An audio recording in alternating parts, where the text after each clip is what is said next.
আপনের চেয়ে পর ভালো, পরের চেয়ে বৃদ্ধাশ্রম কঠিন এক সত্য। আর এই সত্যকে মেনেই অনেক বৃদ্ধ মা বাবা আশ্রয় নেন বৃদ্ধাশ্রমে। সন্তানের কাছে যাদের বেশি কিছু চাওয়ার নেই, শেষ বয়সে আদরের সন্তানের পাশে থেকে সুখ দুঃখ ভাগ করবার ইচ্ছা এতটুকুই যা চাওয়ার। আর এ নিয়েই প্রতিটি পিতামাতা প্রহর গুনতে থাকে দিবা রজনী। কিন্তু অনেকেরই সেই সন্তানের কাছে আশ্রয় না হয়ে আশ্রয় হয় আপন জনহীন বৃদ্ধাশ্রমে। শেষ বয়সে মস্ত ফ্ল্যাটের ঘরের কোণেও জনম দুঃখী মা বাবার এতটুকুও জায়গা মেলে না। ওদের ছুড়ে দেওয়া হয় প্রবীণ বৃদ্ধাশ্রমে। তবুও প্রতিবাদ দানা বাঁধে না, মনে অভিশাপ দেয় না। নারী ছেঁড়া ধন ওরা, তাই চুপে থাকেন, একেবারে চুপ। তবে এই নিষ্ঠুরতা তাদের কেবলই কাঁদায়। এ কেমন নিয়তি! ভাবি আমার কতটাই না আধুনিক স্বার্থপর। আজ যারা বৃদ্ধ, তারা নিজেদের জীবনের সকল সময় ধন সম্পদ বিনিয়োগ করেছিলেন সন্তানের জন্য, নিজের জন্য রাখেননি কিছুই। কিন্তু বৃদ্ধ বয়সে সন্তানের কাছ থেকে এর একটি ক্ষুদ্র অংশও তারা পাচ্ছেন না। কখনো দেখা যায় সন্তান তার নিজের পরিবারের খরচ জোগাতে হিমশিম খাচ্ছে, তাই এই পিতা মাতাকে মনে করেছে ওরা বোঝা। নিজের স্ত্রী সন্তান নিয়ে একটু ভালো থাকার জন্য বাবা মা ঠাঁই করে দিয়েছেন বৃদ্ধাশ্রমে। আবার এমনও দেখা যায় যে সন্তানের টাকা পয়সার অভাব নেই, কিন্তু পিতা মাতাকে নিজের কাছে রাখার প্রয়োজন বোধ করছেন না, বা বোঝা মনে করেছেন।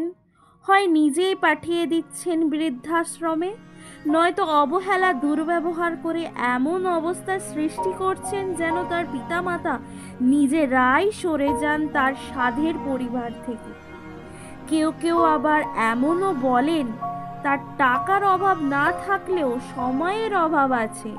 পিতামাতাকে দেখভাল করা বা তাদের সঙ্গে কথা বলার মতো পর্যাপ্ত সময়টুকুও তাদের নেই। তাই বাবা এবং মা একা একা নির্জন থাকার চেয়ে বৃদ্ধ নিবাসেই অন্যদের সঙ্গে একত্রে সময় কাটানোর জন্য তাদের জন্য ভালো।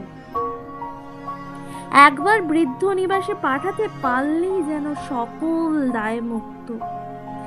এভাবে নানা অজুহাতে পিতা মাতাকে দূরে সরিয়ে দেওয়া হচ্ছে। অনেক নামি দামি বুদ্ধিজীবী, শিল্পী, সাহিত্যিক, সাংবাদিক, শিক্ষক, চাকরিজীবী যারা একসময় খুব বর্ণাঢ্য জীবনের অধিকারী ছিলেন, বৃদ্ধ বয়সে এসে নিজের সন্তানের দ্বারাই অবহেলা আর বঞ্চনার শিকার হয়ে বৃদ্ধাশ্রমে স্থায়ী বাসিন্দা হতে বাধা হচ্ছে। অনেক সন্তান বা আত্মীয় স্বজন তাদের কোনো খবরই নেন না, তারা দেখতেও আসেন না, এমনকি প্রয়োজনীয় টাকা পয়সা বা জিনিসপত্রও পাঠান না। বাড়িতে কোনো অনুষ্ঠানে বা ঈদের আনন্দের সময়ও পিতামাতাকে বাড়িতে নেন না। এমনও শোনা যায় অনেক পিতা বা মাতার মৃত্যুশয্যায় বা মারা যাবার পরও শেষবার দেখতে যান না। বৃদ্ধ নিবাসের কর্তৃপক্ষই শ্মশানে দেওয়ার জন্য শেষকৃত্য করার সকল ব্যবস্থা করেন, অথচ তার প্রিয় সন্তানেরই কোনো খবর রাখেন না। হয়তো এটাই নিয়তি। বৃদ্ধাশ্রম অবহেলিত বৃদ্ধদের জন্য শেষ আশ্রয়। তাদের সারা জীবনের অবদানের যথার্থ স্বীকৃতি শেষ সময়ের সম্মান ও নিরাপত্তায় দেওয়া হয় এসব বৃদ্ধাশ্রমে। বৃদ্ধ বয়সে মানুষ তার সন্তান নাতি নাতনিদের সঙ্গে একত্রে থাকতে চান, তাদের সঙ্গে জীবনের আনন্দ ভাগাভাগিও করে নিতে চান। সারা জীবনের কর্মব্যস্ত সময়ের পর অবসরে তাদের একমাত্র অবলম্বনই আনন্দটুকু। বলা যায় এর জন্যই মানুষ সমগ্র জীবন অপেক্ষা করে থাকে। বৃদ্ধাশ্রমে আশ্রয় পাওয়া যায়, সঙ্গী সাথী পাওয়া যায়, বিনোদনও পাওয়া যায়।